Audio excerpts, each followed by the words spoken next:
নৌকোটা যখন বাঘমোড়া চরের দিকে এগোলো তখন প্রায় মাঝরাত।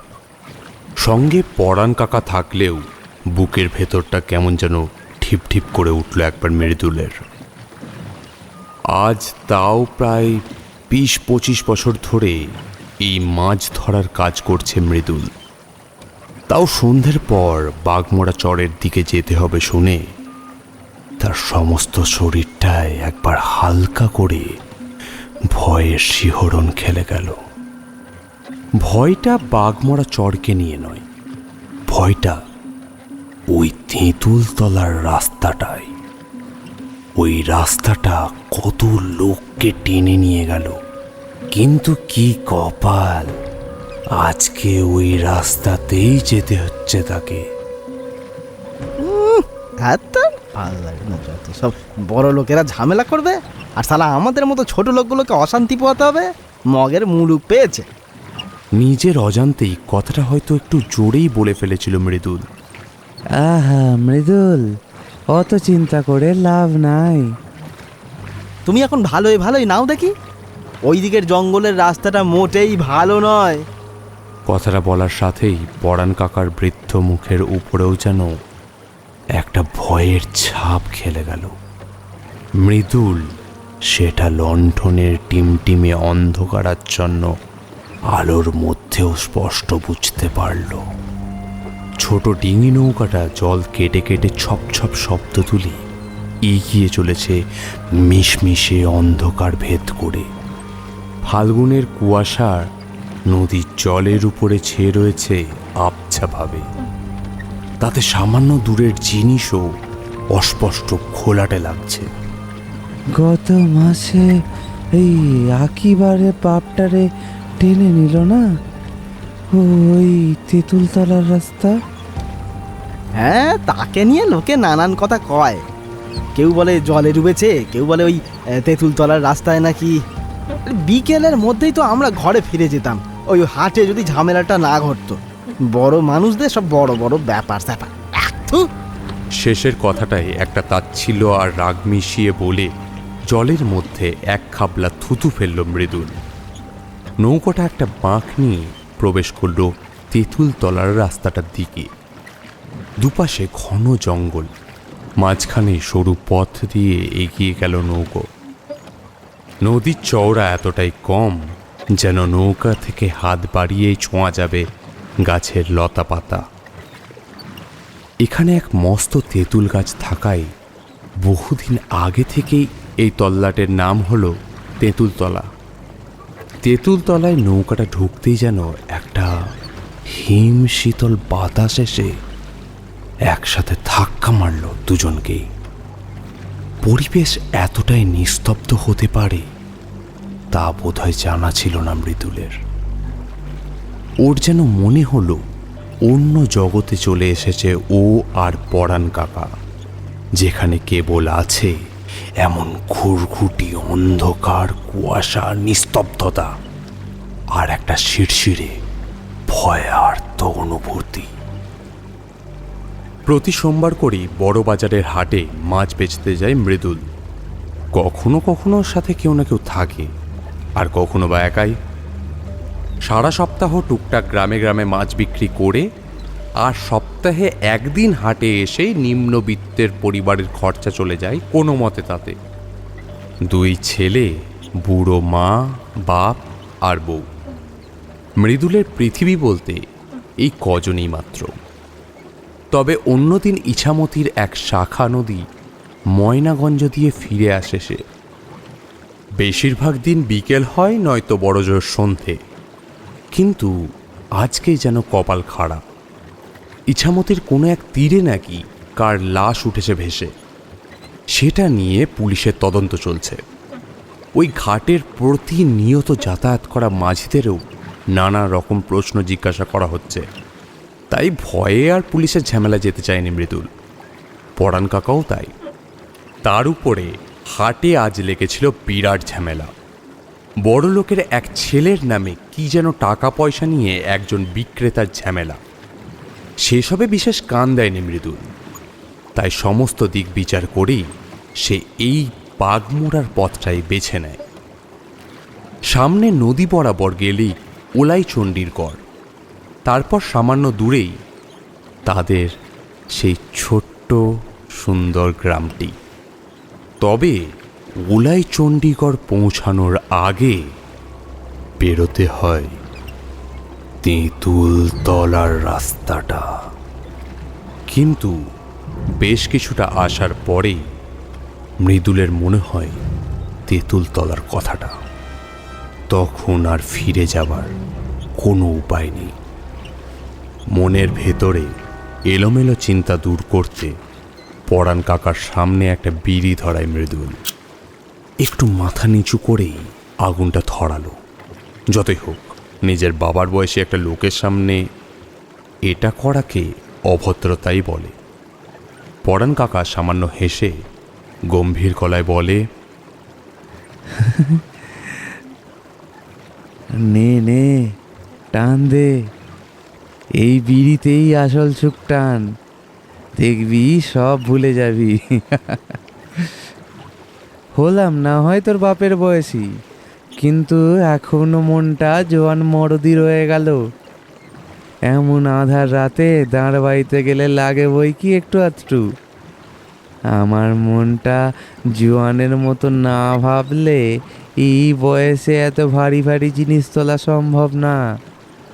চোখ বুজে ভাবনার অতল গভীরে প্রবেশ করে।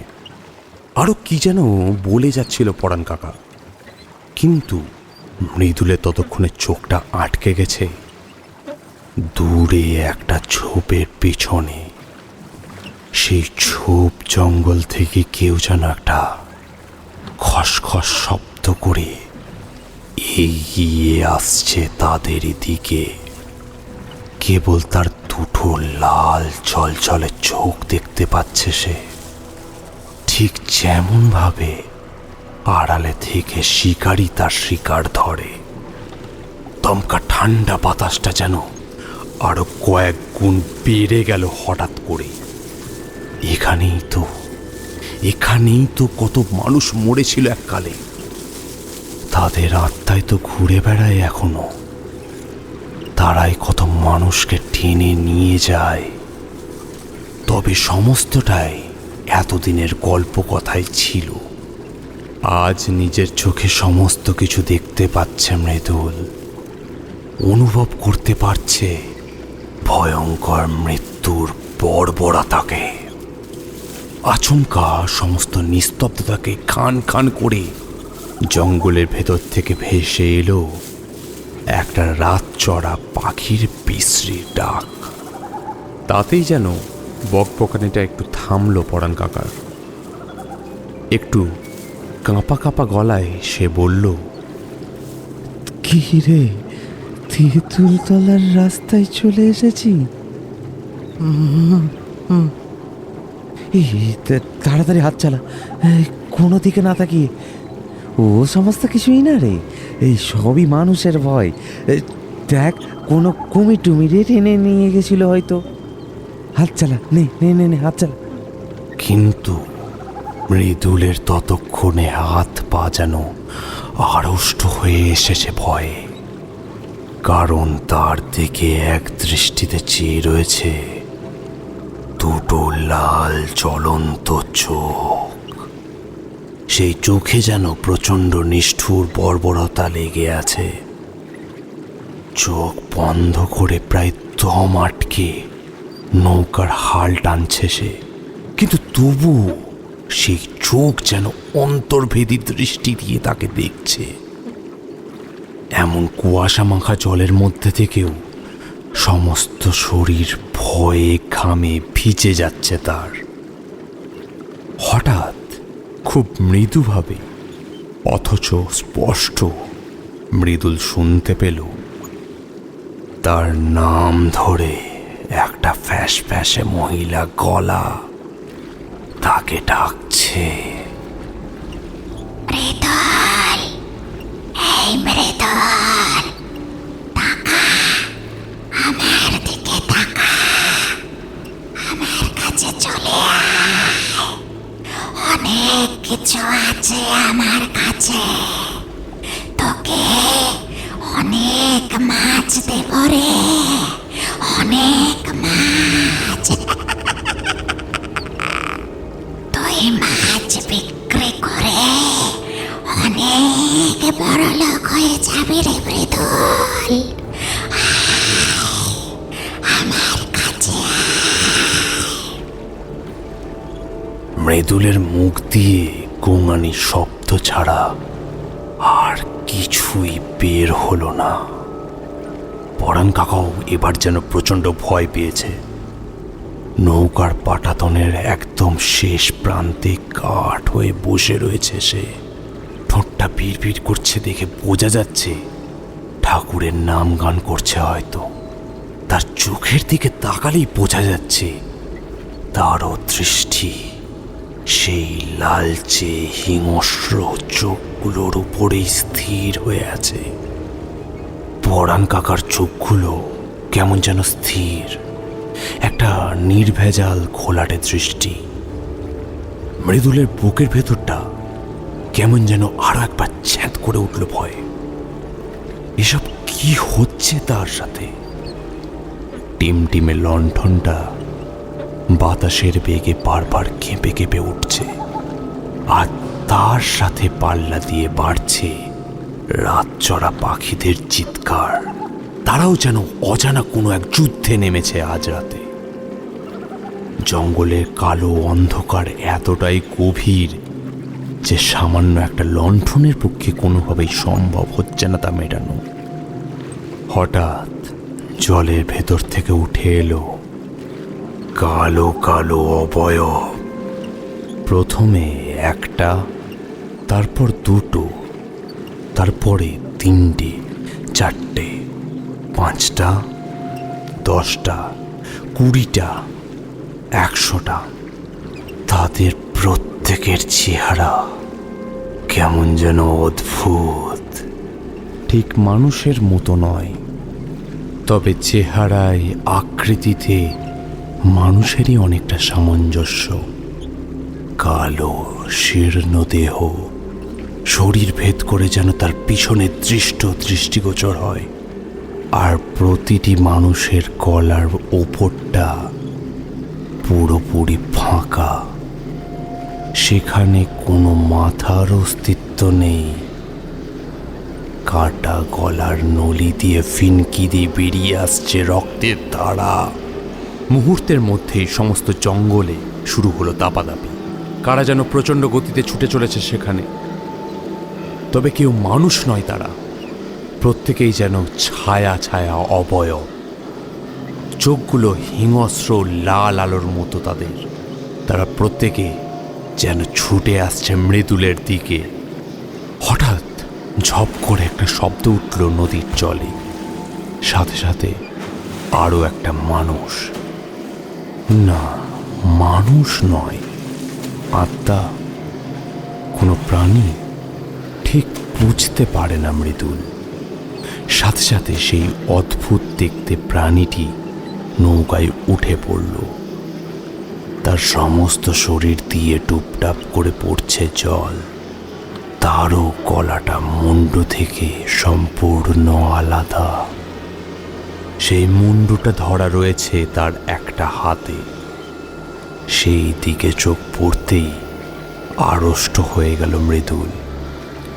আবছা অন্ধকারে হলদেটে আলোর মধ্যেই সে দেখতে পেল সেই মুন্ডুটা তার দিকে তাকিয়ে দাঁত বার করে হাসছে, আর তার লম্বা জিভটা ঝুলে প্রায় নৌকার পাটাতন স্পর্শ করেছে। আর সেই মুন্ডুটা পলকহীন দৃষ্টিতে তাকিয়ে রয়েছে মৃদুলের দিকেই। সেই দৃষ্টির মধ্যে ন্যূনতম করুণা দয়া নেই, কেবল আছে প্রতিহিংসার নিষ্ঠুরতার অবাধ কুটিল ষড়যন্ত্র। গলা ক্রমশ শুকিয়ে কাঠ হয়ে গেছে মৃদুলের ততক্ষণে, কিন্তু সেই কাটা মাথাটার দিকে তাকিয়ে চিনতে পারল মৃদুল। তবে না চিনতে পারলেই বোধহয় ভালো হতো তার পক্ষে। কাঁপা কাঁপা কণ্ঠে মৃদুল বলল,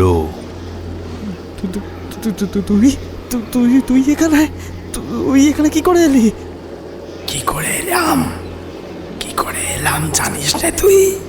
হ্যাঁ, তাহলে তুই সবটা মনে কর।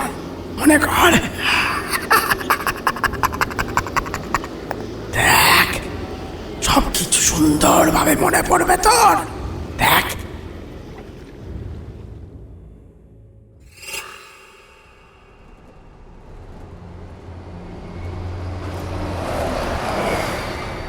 ধ্যার, যতবারই ভাবি সালা চাকরিটা ছেড়ে দেবো ততবারই কোথাও না কোথাও গিয়ে আটকে যায়। বাড়িতেও টেকা যায় না। কাজ না করলে লোকে বলবে বেকার ছেলে, কোনো কাজ নেই, সারাদিন বাপের হোটেলে খাই, আর কাজ করতে এলে বসের কথা শোনো। আজকে এই গ্রাম তো কালকে ওই গঞ্জ। এটা যেন কোথায়? হ্যাঁ, মাঝদিয়াপুর গ্রাম। কথাগুলো বিরক্ত নিয়ে বলতে বলতেই পকেট থেকে একবার সাদা কাগজের টুকরোটা বের করে দেখে রণজয়। তার মধ্যে আবার বাসের কন্ডাক্টরের ভাড়া নেই আর বড্ড তাড়া। দাদা, এই যে শুনবেন, বলছি এই মাঝদিয়াপুর গ্রামটা যাওয়ার রাস্তাটা একটু বলবেন, আসলে কখনো আসেনি তো।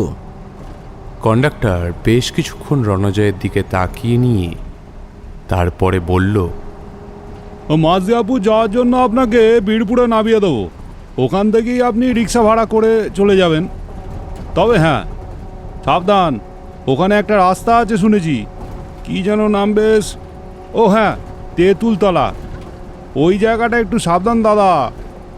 আপনার ওখানে পৌঁছাতে প্রায় রাত হয়ে যাবে। তার ওপর আজকে আবার রেডিওতে বলেছে সন্ধ্যেতে নাকি বেশ ঝড় বৃষ্টি হওয়ার সম্ভাবনা আছে।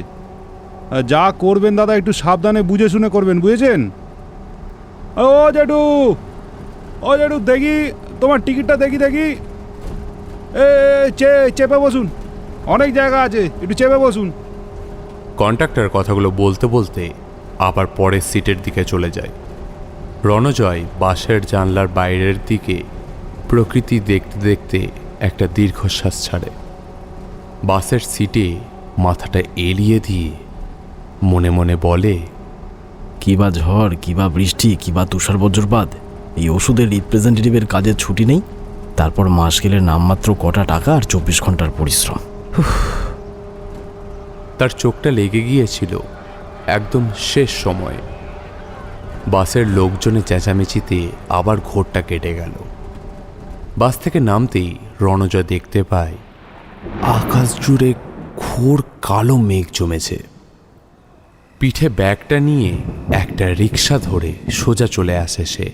একটা বাঁশ বাগানের রাস্তার সামনে নামিয়ে দিয়ে রিক্সাওয়ালা কিছুতেই যেতে রাজি হয় না। এরপরে, আরে আমি আপনাকে না হয় আরও কটা টাকা বেশি দেবো, আপনি নিয়ে চলুন না দয়া করে। আকাশের অবস্থাটাও ভালো নয়, এক্ষুনি বৃষ্টি নামবে। না বাবু, আপনি আমায় টাকার জন্য বলবেন না। পারলে আপনি ওই রাস্তা দিয়ে যাবেন না সন্ধ্যের পর। কাল বেলা হলে না হয় যাবেন। তার উপরে আকাশের যা অবস্থা, এই পাশের একটা হোটেল আছে, আজকে রাতে না হয় এখানেই কাটিয়ে নিন বাবু। আপনি চলুন, আমি আপনাকে সেখানেই নামিয়ে দিচ্ছি। তার জন্য আমায় কোনো পয়সা দিতে হবে না। কিন্তু ওই রাস্তা আমি মোটেও যাব না। কিন্তু ও রাস্তায় কি আছে, মানে সমস্যাটা কিসের? চোর ডাকাতের ভয় নাকি? বাবু কি আছে তো আমি চোখে দেখিনি, কিন্তু ও রাস্তায় রাতের বেলা গেলে কেউ আর ফেরে না। ওখানকার সমস্ত লোক সন্ধ্যের পর ওই রাস্তা একেবারে এড়িয়ে চলে। নিজের ভালো চান তো আপনি ওই রাস্তায় রাতের বেলা যাবেন না।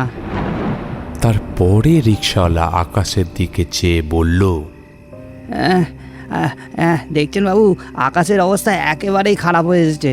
প্রচণ্ড ঝড় বৃষ্টি নামলো বলে আর দেরি করা ঠিক নয় বাবু। খুব সাবধান বাবু, ভেবেচিন্তে কাজ করবেন। রিক্সাওয়ালা চলে যেতে রণজয় নিজেকে একটা পথহীন নাবিকের মতো আবিষ্কার করল। চারপাশে তাকিয়ে দেখল একটা জনপ্রাণীর কোনো চিহ্ন মাত্র নেই। নাম না জানা কত বড় ছোট গাছ ঘিরে আছে জায়গাটায়। মেঠো পথ এলোমেলো বয়ে গেছে সামনের দিকে। দূর থেকে দিগন্ত রেখা যেখানে মিশেছে, সেখানে কেবল ছাই রঙের কালো মেঘ। 7-5 ভেবে সেই মেঠো পথের দিকে পা বাড়ালো রণজয়।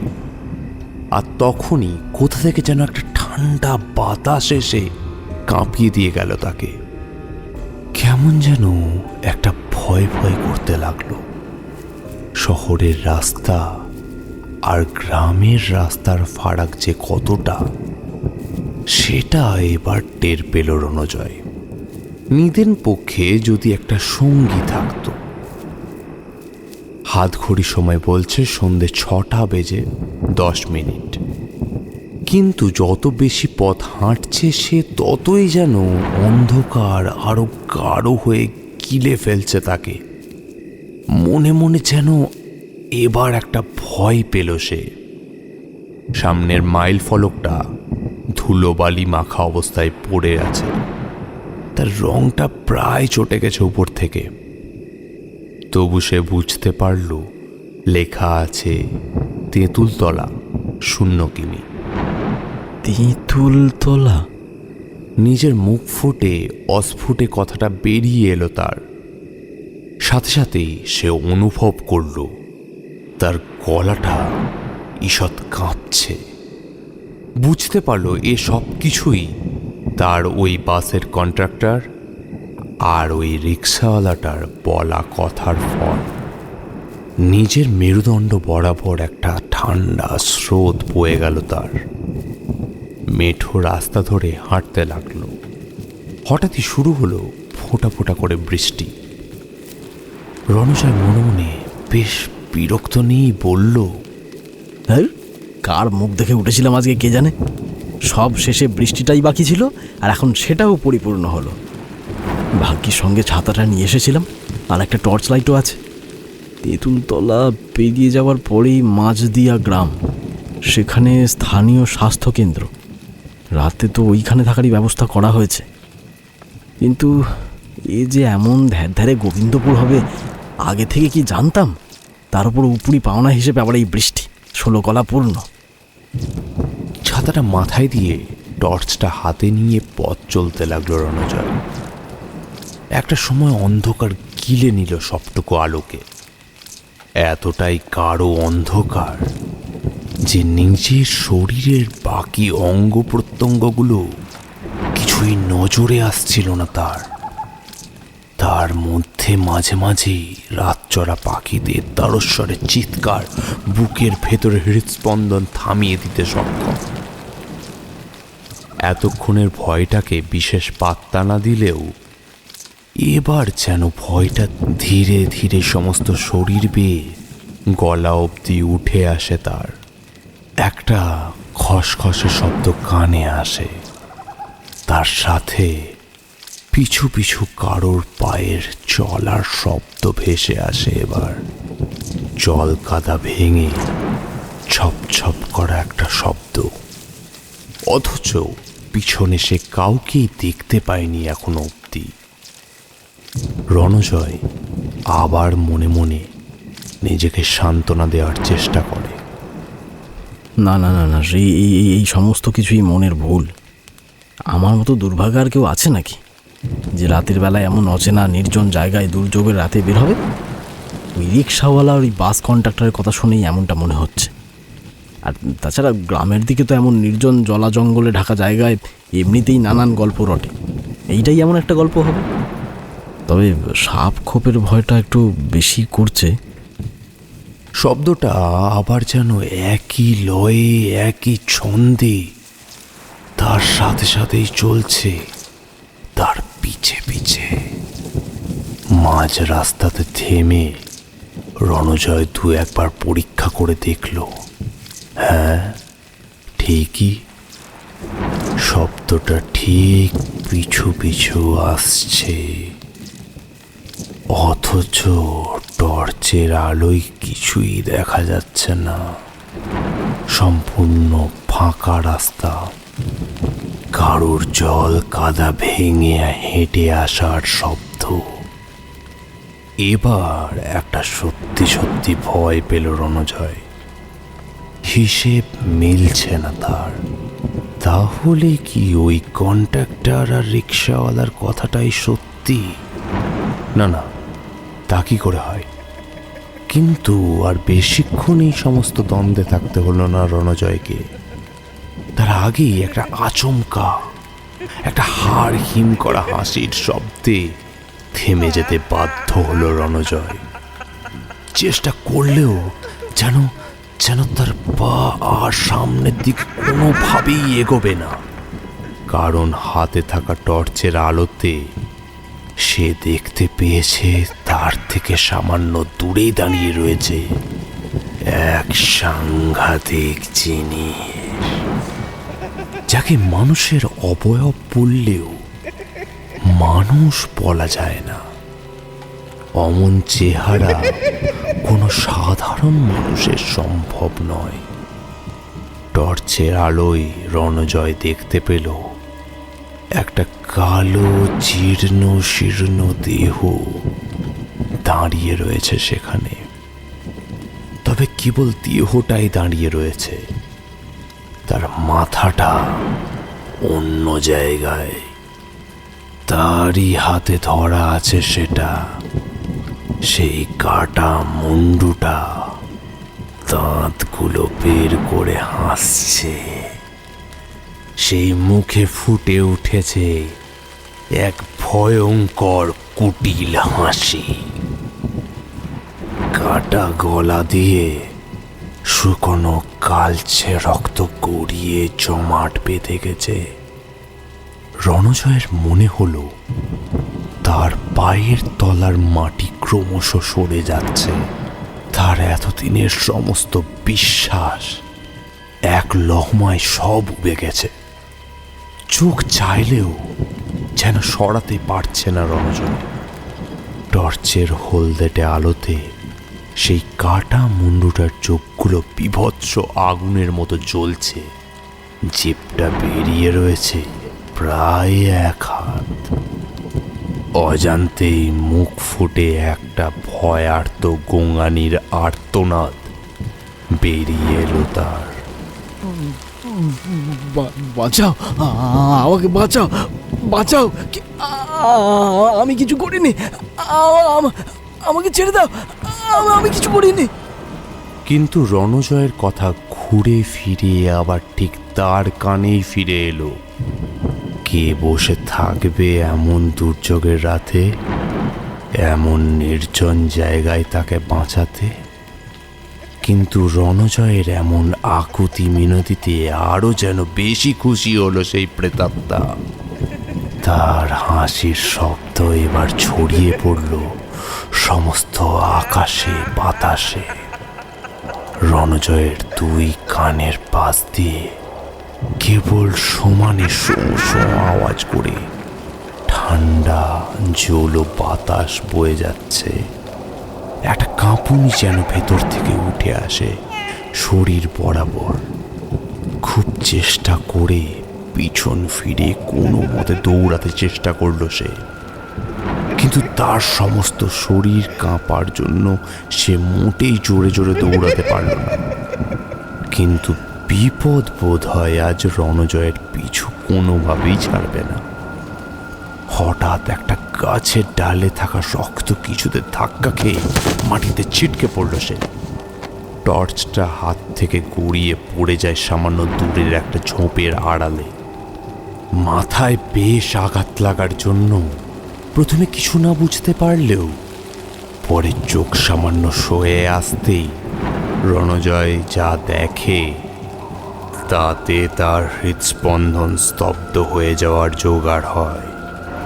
সে দেখতে পেল গাছের উপর পা ঝুলিয়ে বসে রয়েছে মাথাহীন সারি সারি লম্বা লম্বা কালো অবয়ব।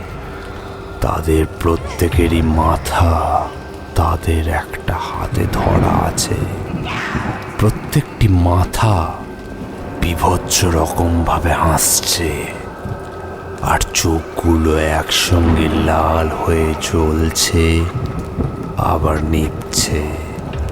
তাদের স্থির দৃষ্টি রণজয়ের উপরেই।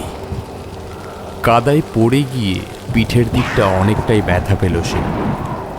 কিন্তু জীবন মৃত্যুর দোলাচলে দাঁড়িয়ে কোনো মানুষ কি আর এই সামান্য ব্যথা অনুভব করতে পারে? তার সমস্ত শরীর ততক্ষণে পাথরের মতো শক্ত হয়ে গেছে। মাটির সাথে ঘষতে ঘষতে সোজা হয়ে উঠে দাঁড়ানোর চেষ্টা করল সে, কিন্তু না, পারল না। একটা অসম্ভব রকমের কাঁপুনি শুরু হয়েছে সমস্ত শরীরে তার। সঙ্গে ঠান্ডা জলো বাতাসে দাঁতে দাঁত লেগে যাচ্ছে। প্রায় দম বন্ধ করে মৃত্যুর জন্য অপেক্ষা করতে করতে একটা সময় রণজয় দেখতে পেল গাছ থেকে নামছে সারি সারি মৃত্যুদূতের দল। প্রত্যেকটা কবন্ধ যেন এগিয়ে আসছে তার দিকে।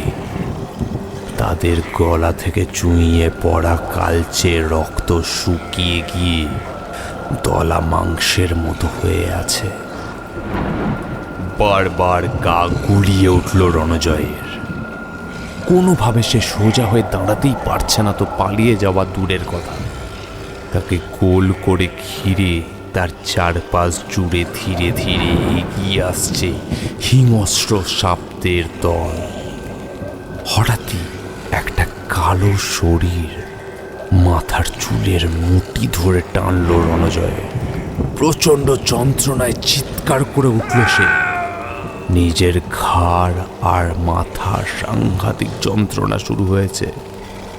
সেই কালো মূর্তিটির শারীরিক গঠন একটা টলা মাংসপিণ্ডের মতো হয়ে রয়েছে, আর অন্য হাতে ধরা রয়েছে একটা কাটা মুন্ডু। সেটা এক দৃষ্টিতে চোখের দিকে তাকিয়ে রয়েছে তার। সেই কাটা মুন্ডু যেন জীবন্ত কথা বলছে, হাসছে। ধীরে ধীরে সেই কাটা মুন্ডুর মুখ থেকে নির্গত জিভটা গলায় পেঁচিয়ে যায় রণজয়ের। দম বন্ধ হয়ে আসে কষ্টে। এবারে দিল চুলের মুঠি ধরে এক টান। সেই চুলের মুঠি ধরে টানার প্রচণ্ড যন্ত্রণা, তার সাথে এবার যেন নিঃশ্বাসও বন্ধ হয়ে আসে তার। জিভটা বেরিয়ে আসে প্রায় গলা পর্যন্ত। চোখে মুখে ক্রমশ অন্ধকার নেমে আসে। মাটিতে নুয়ে পড়ার ঠিক এক মুহূর্ত আগে শরীরের সমস্ত শক্তি একত্রিত করে একটা ঝটকায় উঠে দাঁড়ায় সে। তারপর ছুটতে ছুটতে চলে যায় সামনের রাস্তায়। টর্চের আলো ততক্ষণে নিভে গিয়ে চারপাশটা অন্ধকারে ভরে গেছে। নিজের এক হাত সামনে কি রয়েছে তাও জানে না সে। তবুও সে চোখ বন্ধ করে ছুটে যাচ্ছে সামনের দিকে। গলার ভিতরে হাড়গুলো ভেঙে যাওয়ার প্রচণ্ড যন্ত্রণা শুরু হয়েছে। শ্বাস নিতে গেলেও বুকে বাঁধছে। তবুও নিজেকে বাঁচানোর শেষ চেষ্টাটুকু করতেও ছাড়ল না সে। তবে আজ বোধহয় কপালে মৃত্যু লেখা ছিল রণজয়ের। তেঁতুলতলার গা ঘেঁষে যে বয়ে যায় একটা নদী, সেটা তার জানা ছিল না। অন্ধকারে সেই নদীতে গিয়েই ঝাঁপিয়ে পড়ে সে। কিন্তু তেঁতুলতলার জল স্থল সবই যেন অভিশপ্ত। প্রকৃতির কোনায় কোনায় যেন লুকিয়ে আছে হিংস্র সাপদের মতো মৃত্যু। করাল থাবা বের করে অপেক্ষা করছে তারা শিকারে। দুর্ভাগ্য পীড়িত রণজয় জলের মধ্যে পড়ে গিয়ে ছটফট করতে থাকে। সে অনুভব করতে পারে তার পা দুটোকে দুটো অতিরিক্ত ঠান্ডা হাত টানছে। ততক্ষণে বৃষ্টিটা আরো মুষলধারে বেড়েছে। হঠাৎ বজ্রপাতের আলোয় দেখতে পায় তাকে ঘিরে রয়েছে জলের মধ্যে কতগুলো কাটা মাথা।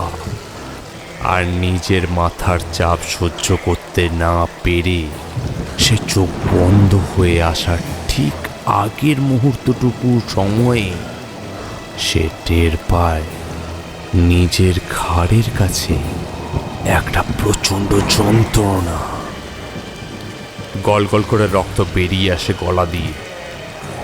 মৃত্যু যন্ত্রণার শেষ আর্তনাদটুকু তার গলা দিয়ে আর বেরোয় না। তারপর এক সময় সবকিছু ঠান্ডা শান্ত হয়ে যায়। কেবল জলের উপরের স্তরটা ভেসে যায় গাঢ় লাল রক্তে। রণজয় দেখে তার নিজের গলা থেকে মুন্ডুটা ছিঁড়ে বেরিয়ে এসেছে বাইরে, আর তার কবন্ধটা ভেসে আছে জলের উপরে। তার ঠোঁট বরাবর খেলে যায় একটা রহস্যময় শয়তানি হাসি। চারপাশ অন্ধকারের মধ্যে স্পষ্ট দেখতে পায় সে। সেখানে তারই মতো সমস্ত স্কন্ধকাটাদের ভিড়। তারাও তার মতোই তাদের হাতে মুন্ডু নিয়ে অপেক্ষা করে আছে জীবন্ত শিকারের জন্য।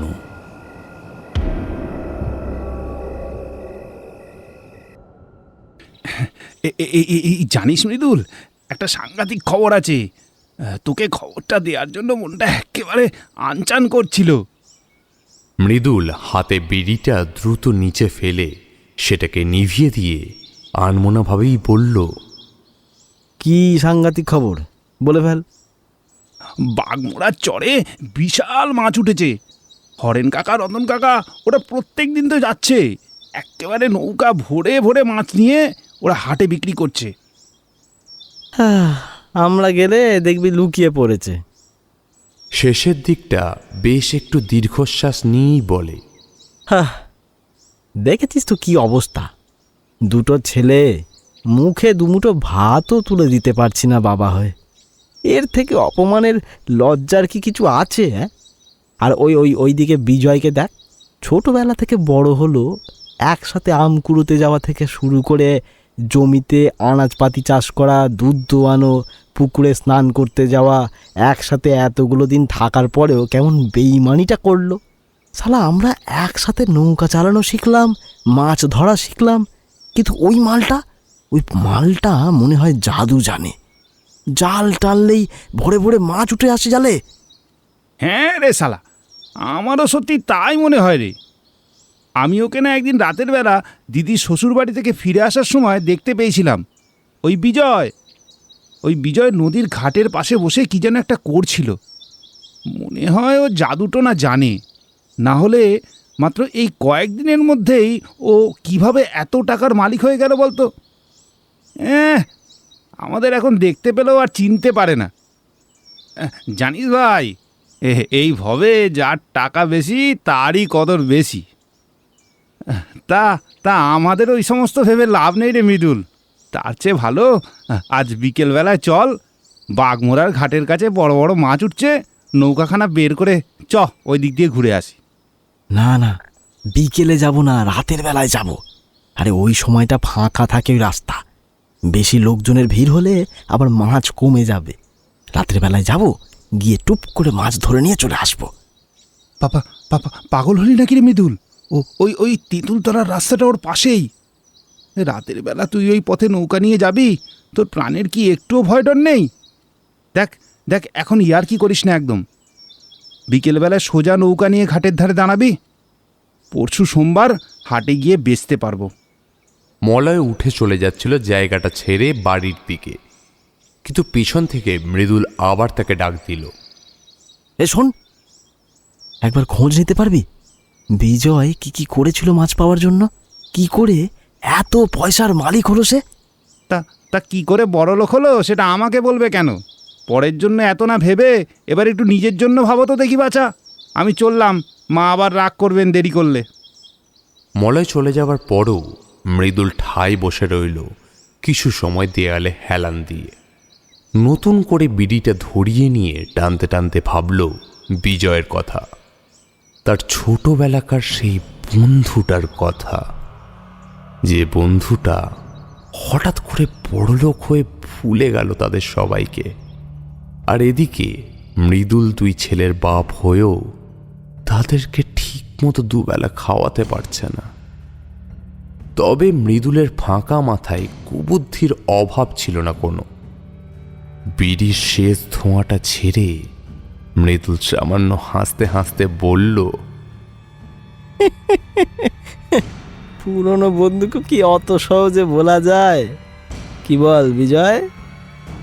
তুই তো আমাকে শিখিয়েছিলিস বিজয়, কিভাবে ভালো থাকতে হয়, কি করে সকলের সাথে সুন্দর ব্যবহার করতে হয়। অথচ আজ আজ তুই কোথায় যেন পালিয়ে গেলি। তুই পালিয়ে গেলি তো কি হয়েছে বিজয়? আমি যাব তোর কাছে, তোর সাথে গল্প করতে, মাছ ধরতে, নৌকো করে ঘুরতে, ঠিক ছোটবেলাকার মতো। কত মজা হবে বল? হ্যাঁ, আমায় কতজন কত কথা বললো, একসাথে কাজ করলাম আমরা। অথচ অথচ দেখ তুই কেমন তাড়াতাড়ি এগিয়ে গেলি, আর আমি সেই পিছনেই পড়ে রইলাম। বাড়িতে গিয়ে বউটাকে মুখ দেখাতে পারি না। সেও সালা বারবার তোর সাথে আমায় তুলনা করে। কি করে এত মাছ পাস তুই? হ্যাঁ, জাদু জানিস না কি রে? এর মাঝে কেটে গেছে আরও বেশ কয়েকটা দিন। জালে টুকটাক মাছ ধরে যে কটা টাকা হয়েছে তা দিয়ে গুনে গুনে কোনো মতে টেনে টুনে সংসার চলছে মৃদুলের।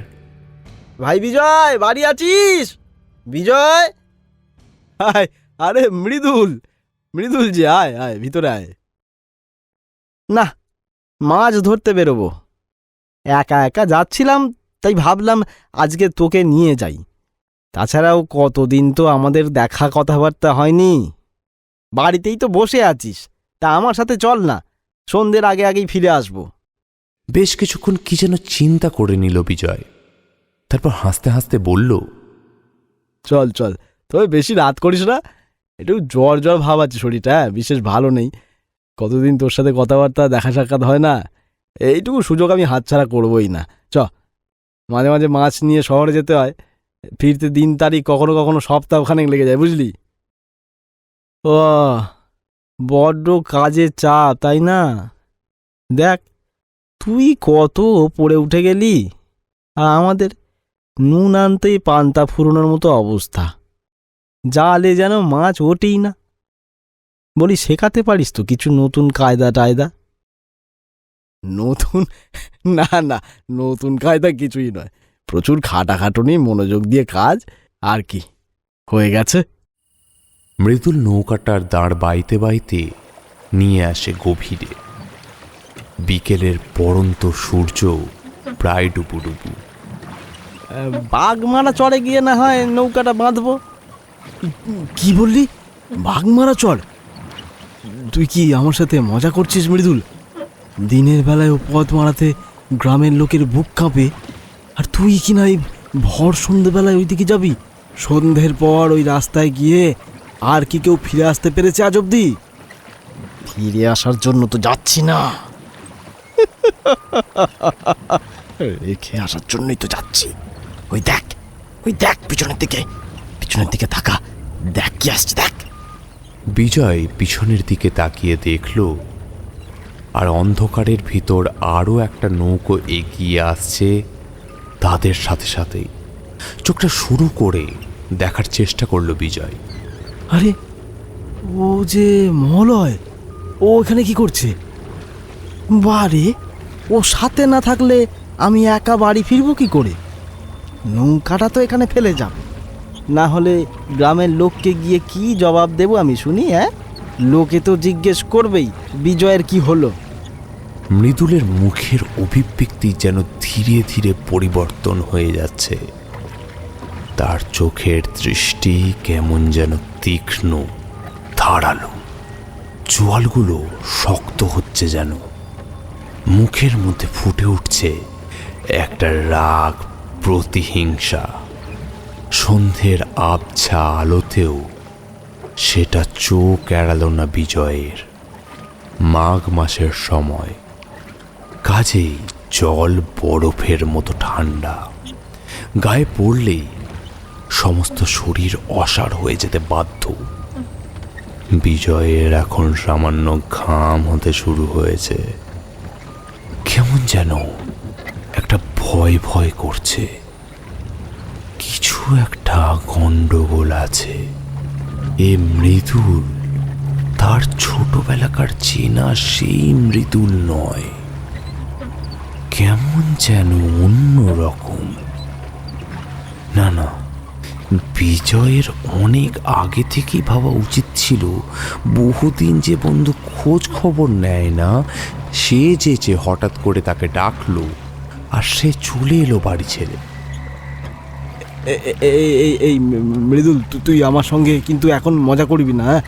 দেখ, আমার শরীরটা কিন্তু বিশেষ ভালো নেই, এই জলো হাওয়া সহ্য হবে না। তুই নৌকা ভিড়িয়ে বাড়ির দিকে চল। মৃদুল যেন খিলখিলিয়ে হেসে উঠল বিজয়ের কথাটা শুনে। তারপর হাসতে হাসতে চিৎকার করে বলতে লাগলো, কেন কেন কেন কেন হ্যাঁ? সব জায়গায় তো তোরই সম্মান, নিজের বাড়ি, পাড়া, পরিবার, সব জায়গায় সুনাম। হ্যাঁ, আমি জানি জাদু টোনা করে তুই এত মাছ পাস। হ্যাঁ, একই সাথে শিখেছিলাম মাছ ধরা। কই কই আমাদের তো কিছু জালে ওঠে না। হ্যাঁ, ততক্ষণে নৌকাটা এসে থেমেছে একটা পাড়ের দিকে। কিন্তু পাড়ের চারপাশে জঙ্গল, একটা লোকও যে আশেপাশে থাকবে না এটাই স্বাভাবিক, কারণ জায়গাটা তেঁতুলতলার খুব কাছে। বিজয়ের হাত পা কাঁপতে শুরু করেছে। সে এতক্ষণে বুঝতে পেরেছে তার সাথে ভীষণ অন্যায় কিছু একটা ঘটবে। কি বলতে চাইছিস কি তুই মৃদুল? মলয় কেন নিয়ে আসলো ও আমাকে এখানে? প্রচুর প্রচুর নাম কিনেছিস তো, হ্যাঁ? তাই আর ঠিক সহ্য করতে পারছি না। তুই তো শিখিয়েছিলি সব সময় সব কিছু ভাগাভাগি করে নিতে হয়, হ্যাঁ?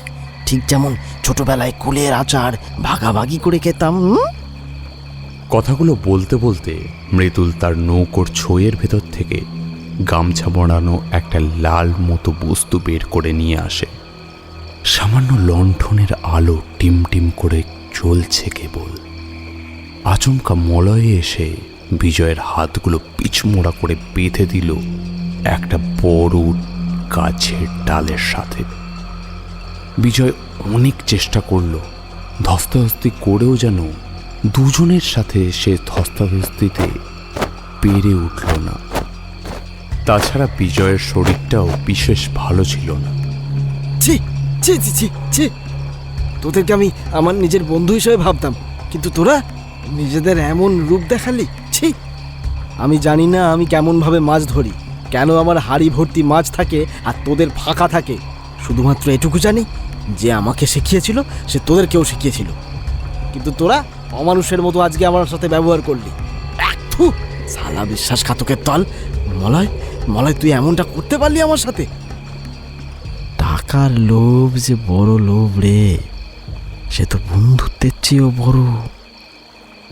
বাপ হয়ে যখন ফাঁকা হাতে বাড়ি ঢুকি না, ছেলে দুটোকে নতুন জামা কিনে দিতে পারি না, বড্ড কষ্ট লাগে, বড্ড কষ্ট লাগে।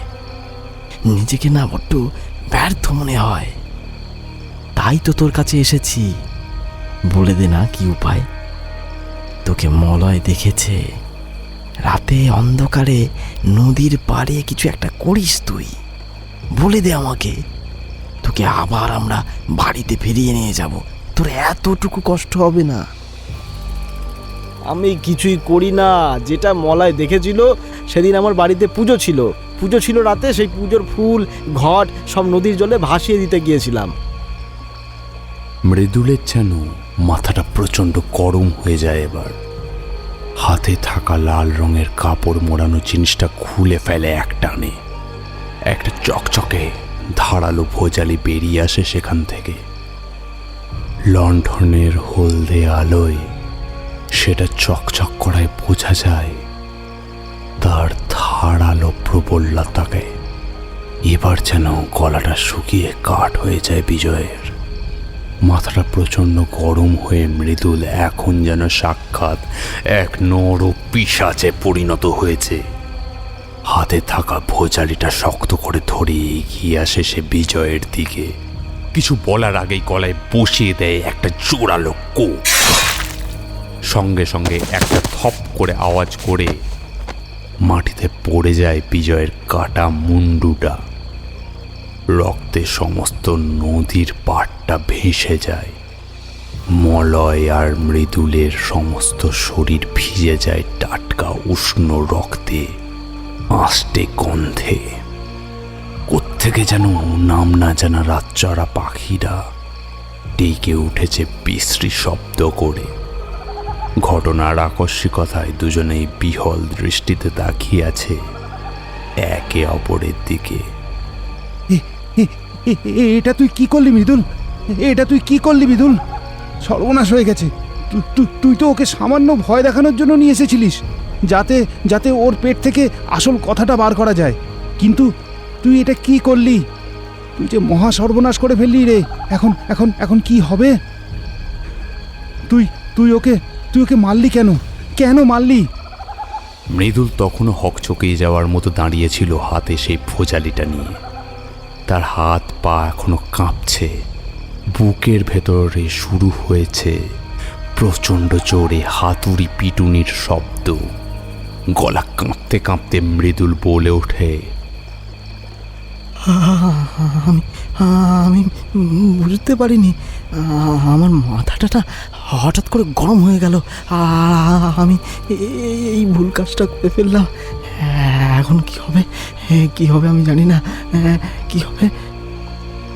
খুব কাছে পিঠে কোথাও যেন সমস্বরে অনেকগুলো শেয়ালের ডাক একসাথে শোনা গেল। কথায় আছে শেয়ালেরা নাকি অশরীরীদের দেখতে পায়, আর তখনই তারা এমনভাবে সমস্বরে চিৎকার করে ওঠে।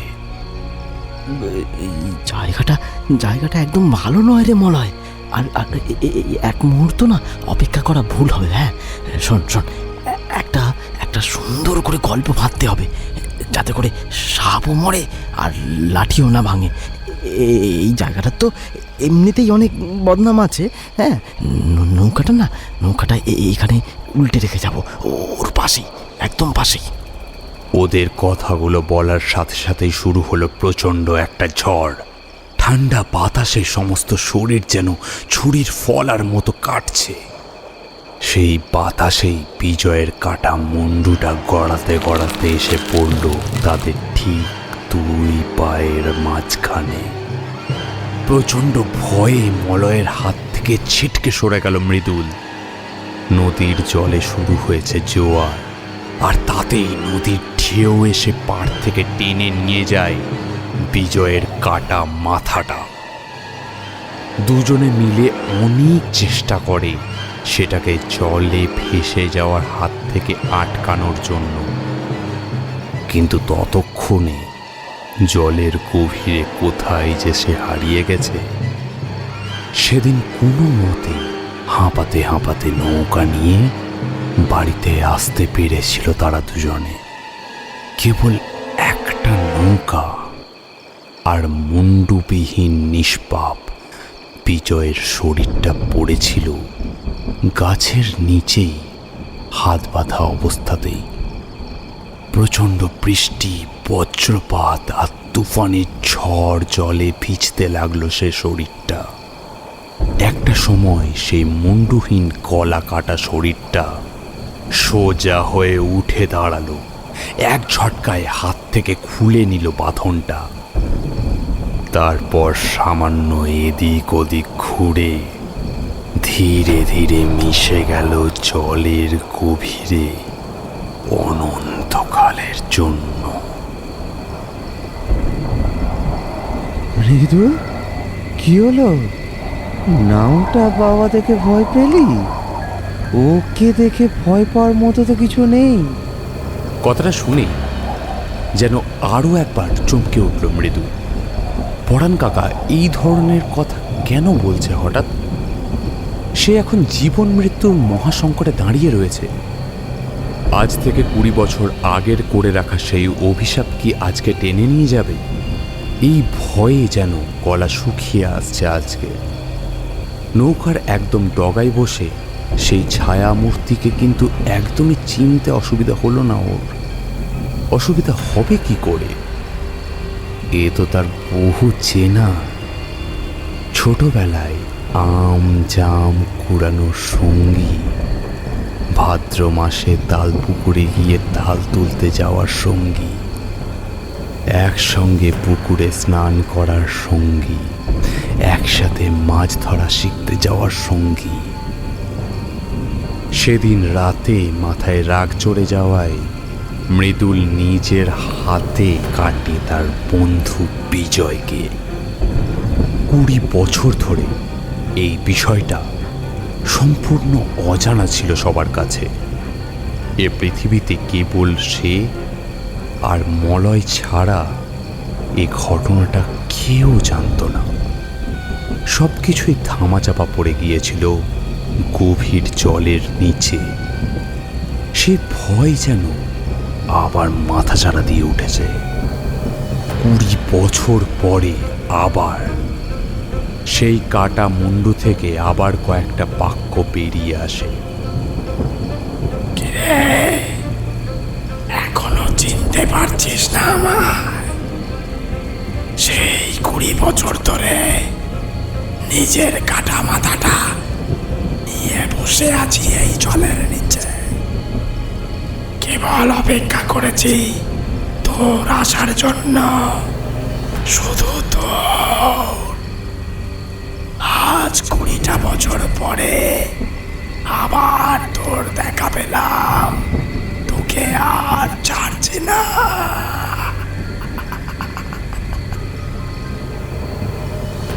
মৃদুল কোনো মতে কাঁপা কাঁপা কণ্ঠে পরাণ কাকার দিকে উদ্দেশ্য করে বলে, কাকা কাকা, বাঁচাও বাঁচাও কাকা, নৌকার দর টানো, যতটা তাড়াতাড়ি সম্ভব এই রাস্তা আমাদের বেরোতে হবে কাকা। তাড়াতাড়ি চলো তাড়াতাড়ি। কিন্তু পরাণ কাকাও যেন ঠাই হয়ে বসে রয়েছে। তবে পরাণ কাকার মুখ থেকে আচমকায় ভয়টা উড়ে গেছে। সেই জায়গায় খেলা করছে একটা বাঁকা হাসি। পাপের ফল তো বাপকেও ভোগ করতে হয় রে পাগল। তুমি মস্ত বড় পাপ করেছ এই জন্মে, তোমায় তার ফলও ভোগ করে যেতে হবে। বুকে যেন একটা আচমকা তীর এসে বিঁধে যায় মৃদুলের। তার মানে সব জানে পরাণ কাকা, কিন্তু বেশিক্ষণ আর এই নিয়ে দ্বন্দ্বে থাকতে হয় না মৃদুলের। পরাণ কাকা নিজেই তাকে বলে, তুই হয়তো অবাক হচ্ছিস, ভাবছিস তোর এই কুকর্মের কথা আমি কি করে জানলাম। মলয় তো প্রায় 7 বছর হয়ে গেল কলেরায় মারা গিয়েছে। তার পাপের শাস্তি সে পেয়ে গেছে, কিন্তু বাকি ছিলিস একমাত্র তুই। সেই দিন যখন তুই আর মলয় বিজয়ের সাথে এই পাপ কাজ করছিলি, সেদিন আমিও ছিলাম। কোথায় জানিস? এই নদীর বুকেতেই। সেদিন শহর থেকে নৌকা নিয়ে বাড়ি ফিরছিলাম। বেশ রাত হয়ে গেছিল বলে তাড়াতাড়ি বাড়ি ফিরছিলাম, কিন্তু হঠাৎই চোখে পড়ে গেল তোদের। দূর থেকে সমস্ত কিছুই নিজের স্বচক্ষে দেখি, কিন্তু কখনো কাউকে কিচ্ছুটি বুঝতে দিইনি। তুই হয়তো ভুলে গেছিস, ছোটবেলায় আমি বেশ কিছু ক্ষমতা পাই আমার দাদুর কাছ থেকে। সেই ক্ষমতার উপর ভর করেই আমি এখানে এসে ডাকি বিজয়ের আত্মাকে। মাঝে মাঝে এখানে এসে আমি ওর সাথে কথা বলতাম। সেটা তোর পক্ষে জানা সম্ভব ছিল না। তুই ভাবতিস আমি শহরে গেছি আমার মেয়ের বাড়িতে, কিন্তু না, আমি তখন বিজয়ের সাথে আলোচনা করে ছক কষতাম যাতে তোকে সঠিক সময়ে সমস্ত কিছু উপভোগ করিয়ে তবেই মারা যায়। ঠিক যেমন ভাবে কষ্ট দিয়ে বিজয়কে মেরেছিলিস তুই। হ্যাঁ, আজ বহুদিন পর বিজয় তোকে খুঁজে পেয়েছে এমন রাতের অন্ধকারে। এই তেঁতুলতলার মাঠ তো এমনিতেই অভিশপ্ত, কিন্তু এই বাঘ মোড়ার চটটাও যে তোর জন্য বড্ড অভিশপ্ত হয়ে উঠেছে। নিজের মাথায় হঠাৎ করে প্রচণ্ড একটা চাপ অনুভব করে মৃদু। বিজয়ের স্কবন্ধটি তার মাথার চুলগুলো টেনে ধরে আছে। এতটাই জোর সেই টানে যে কিছুতেই নড়াচড়া করতে পারছে না মৃদুল।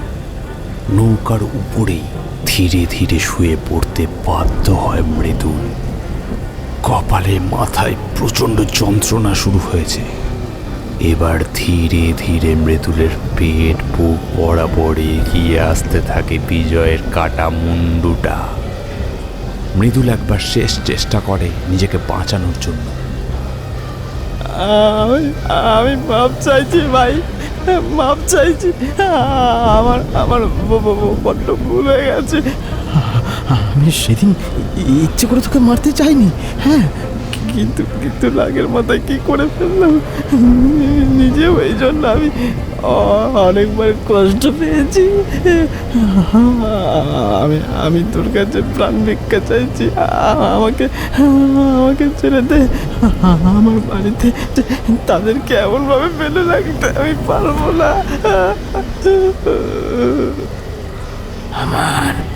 আমার বাড়িতেও তো মা, বাবা, বউ ছিল। আমি ফিরে যেতে পেরেছিলাম তাদের কাছে।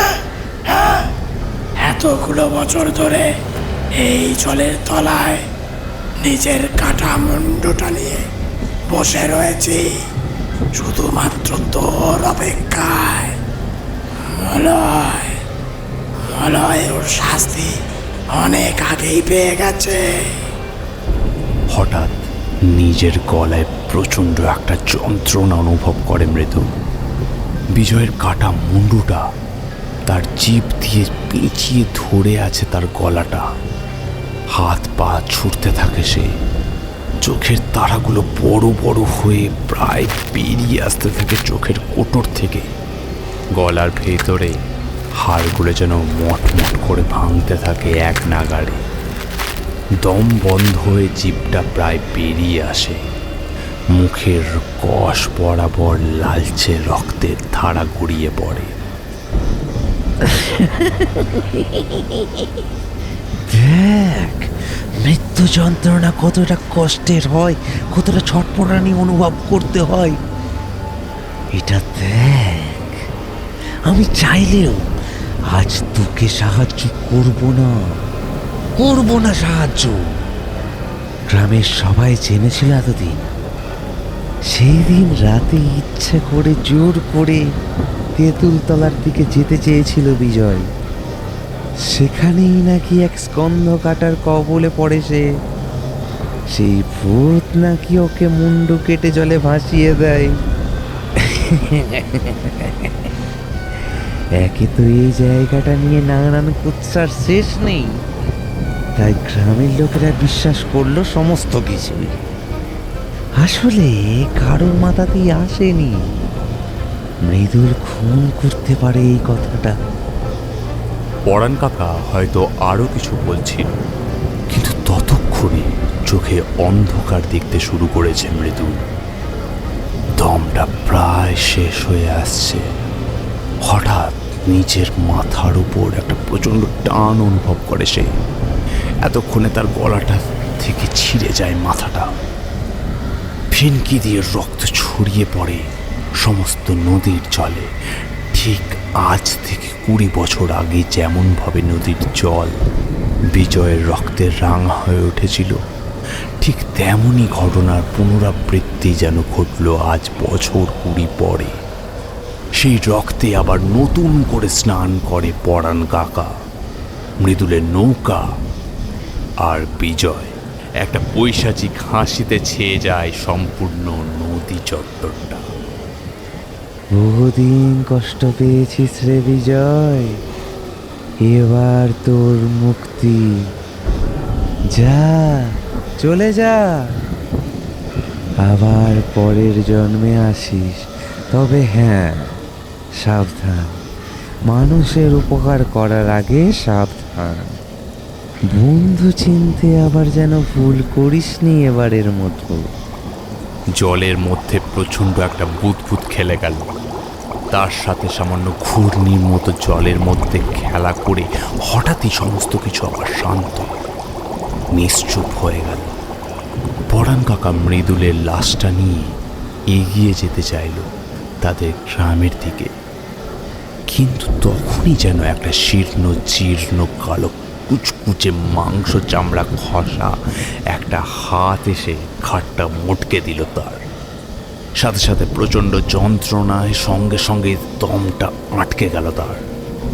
মৃত্যুর শেষ আর্তনাদটুকু তার গলা দিয়ে আর বের হলো না। তার আগেই আটকে গেল তার শ্বাসবায়ু। আসলে এই সমস্ত কিছুর মধ্যে পরাণ কাকার খেয়ালই ছিল না তেঁতুল তলার রাস্তার মাঝ বরাবর কখন সে নৌকা নিয়ে ফিরেছে। এ পথে জলেতেও বিপদ, ডাঙাতেও তাই। এ রাস্তায় কেউ এলে তো তার মৃত্যু নিশ্চিত। পরাণ কাকার এবার নিজের ঘাড় মটকানো শরীরটা দেখে বড় লোভ হল। দাঁত দিয়ে কামড়ে ছিঁড়ে ফেলল নিজের মুন্ডুটা। তারপর মুন্ডুটা একটা হাতে নিয়ে টুপ করে ডুব দিল জলের ভেতরে তার বাকি সঙ্গী সাথীদের সাথে, যাদের প্রত্যেকের গলার উপরে আর কোনো মাথার অস্তিত্ব নেই, বরং সেই মাথাটা তাদের একটা হাতে ধরা আছে। তারা এখন সকলেই অপেক্ষা করে আছে কখন আরো একটা জীবন্ত নতুন শিকার আসবে। এটা যে সে জায়গা নয়, এটা তেঁতুল তলার রাস্তা, যেখানে সন্ধ্যের পর এলে মৃত্যু নিশ্চিত।